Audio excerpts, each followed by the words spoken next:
Eu sei muito bem o que vocês estão pensando agora. O Haddad não estava falando sobre os videogames, os jogos eletrônicos. Ele estava falando sobre as apostas esportivas na internet, seu lixo de ser humano. Porque é assim que as pessoas se comunicam na internet. E eu já aceitei essa triste realidade. Mas tudo bem, eu entendo. O Haddad falou sobre as apostas esportivas, sobre os jogos eletrônicos na internet. Claro que alguns sites de notícias tiveram que reportar que era um aumento de imposto nos videogames, já que o Haddad deixou em seu discurso um pouco dúbio, a ponto de alguns sites de notícias terem que fazer uma atualização no seu artigo, na sua matéria, no caso. E por que começou esse auê todo? Muito bem. A tabela do imposto de renda foi alterada, finalmente foi alterada, era algo que deveria ter sido feito. Mas quando você altera o imposto de renda, tirando algumas pessoas de terem que pagar imposto de renda, isso vai acabar criando um buraco na receita do governo, na receita do país como um todo. E para isso você vai ter que fazer receita de alguma forma para substituir essas pessoas ausentes. Eu tenho uma solução muito mais eficaz que não vai atrapalhar ninguém. Por exemplo, diminuir o salário grotesco e exorbitante dos políticos, ou então pelo menos remover os seus benefícios que, assim, pelo amor de Deus, com esse salário não deveria nem ter benefício nenhum. Mas não, isso eles não querem fazer. Então sim, temos que botar imposto em algum lugar. Pra ser sincero, eu nem gosto de casas de apostas esportivas. Eu acho que na verdade isso não deveria nem existir. Mas ficar criando imposto eu acho uma grande babaquice, já que estamos no país que é líder em criação de impostos. Mas enfim, eu não quero ficar falando sobre política, não tenho interesse, eu realmente não me importo com nenhum desses caras que estão nesse prédio aí. Esse problema todo me levantou uma questão. Os videogames são um entretenimento de gente rica? Bom, para isso temos que conversar aqui. Primeiramente que os jogos tiveram uma redução dos seus impostos, jogos, acessórios, videogames, no geral, no governo anterior. Porém, a gente não sentiu esse efeito, já que o dólar estava alto. E se você acha que o dólar vai diminuir agora, acho que você está sonhando demais, meu amigo. Então, se o governo atual tiver que ficar criando impostos ou aumentar impostos para conseguir pagar as suas despesas, e nós sabemos muito bem que videogames não é bem visto nem pela mídia e nem pelo nenhum governo que já teve, já que a ministra atual do esporte já diz que esporte não é esporte, o que assim é um argumento, dá para fazer um grande debate sobre esse assunto, só que ela basicamente declarou que esporte não é esporte. Enfim, videogame não é bem visto para nenhum governo. Então sim, esses impostos de videogames eles podem ser aumentados no futuro ou pode ser criado um novo imposto. Imagine se os impostos aumentarem com o dólar alto. A gente vai começar a ver jogos de 500, 600 reais sendo lançados. E aí, meu amigo, isso se torna um entretenimento realmente de pessoas ricas. Vamos fazer um exercício aqui. Lá nos Estados Unidos, o salário mínimo é um pouco diferente. Cada estado pratica o seu salário mínimo. E aqui no Brasil, o salário mínimo é de 1.302. Vai para 1.320, mas vamos fazer com 1.302.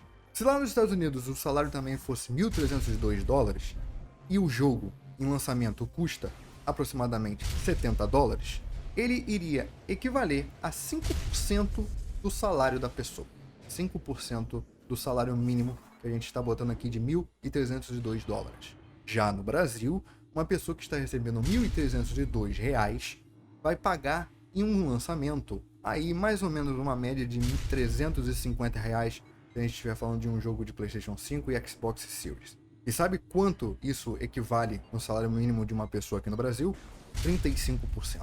É 30% a mais do que lá nos Estados Unidos. E eu tô ligado, tem muita gente que vai falar que não pode fazer comparação, que é diferente, país, enfim. Porém, lá o poder de compra é bem maior e o videogame, o entretenimento do videogame, que é algo que deveria ser para todos, é bem mais acessível lá do que aqui. Aqui o videogame acaba se tornando algo realmente para pessoas com mais dinheiro. E eu não estou falando que você que joga videogame é uma pessoa rica, mas fala pra mim, vai falar que quando você não compra um PlayStation 5 e aí você começa a ver o preço dos jogos, levando em consideração que você não faça a assinatura da PSN Extra e nem da PSN Deluxe, ou você que tem um Xbox não faz a assinatura da Game Pass, você quer comprar um jogo no lançamento, por exemplo, God of War Ragnarok.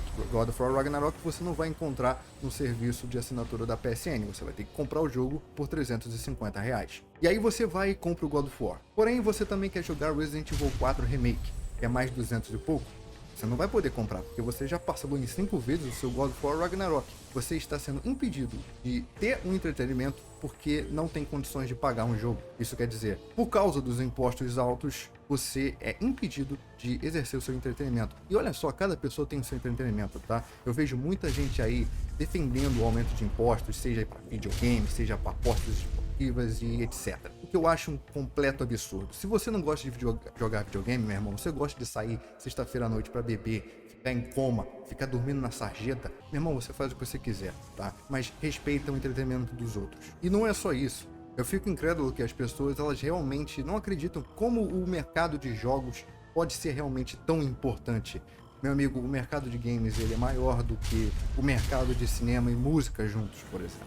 E ele só tende a crescer. Ele atrai empreendedores, investimentos para o país. O mercado brasileiro de games movimentou 12 bilhões ao ano em 2022. E não só isso, ele cria oportunidades de emprego, ele não melhora só economicamente um país, ele também faz com que pessoas trabalhem, já que uma notícia de 2022, setembro do ano passado, teve lá, aumento na demanda do mercado de games traz oportunidades para designers. Então sim, hoje em dia nós temos vários estúdios brasileiros, só que ninguém dá a mínima, o governo não dá o incentivo, existem poucos investidores, e o que acontece? Esse mercado de designers, editores, desenhistas, artistas poderiam entrar, não entram, já que muito difícil contratar pessoas nessa área para pagar um bom salário nesse país. E às vezes as pessoas têm que sair do Brasil para ir lá fora, no mercado que já está mais avançado nessa área, lucrando bastante, criando oportunidades de emprego e melhorando a economia do país. Então, meu amigo, é o seguinte, você aí que realmente acha muito legal o aumento de impostos, independente de qual área seja na criação de apostas esportivas, ou seja, no aumento de imposto sobre videogame. Se você não gosta de videogame, isso não quer dizer que os impostos de videogame têm que aumentar a ponto de ninguém conseguir comprar. Lembre-se, esse governo, ele é contra a elite. Esse governo é contra o capitalismo e ele também é contra as pessoas endinheiradas. Então, se ele é contra, ele não deveria fazer com que o videogame se torne um entretenimento só para gente rica. Não acham? Bom, enfim, eu acho, pelo menos. A questão aqui é a seguinte: pare de ficar parabenizando o aumento de imposto em coisa que você acha que é desnecessária. Não é desnecessário. O videogame não é desnecessário. Pare de ver o videogame só como um entretenimento de pessoas que são introvertidas e que ficam em casa jogando videogame. Não é isso. Isso é muito além da sua imaginação. Antes de sair comentando, procure saber, ver o quão importante ele é. Eu não estou falando que os videogames são mais importantes do que a educação ou a saúde, por exemplo. Só que também o governo falar que cria escolas, mas não melhora o ensino. Investe na saúde, mas você continua vendo hospitais públicos aí com pessoas no corredor. Bom, a gente vê que realmente nossos impostos não estão indo para lugar nenhum, a não ser no bolso ou na carteira, ou quer saber, na cueca desses políticos. Então pare de defender criação de impostos, aumento de impostos, pare de defender políticos. Eles não se importam com você, eles estão cagando para você e você é apenas um zumbi super passivo do grande poder deles.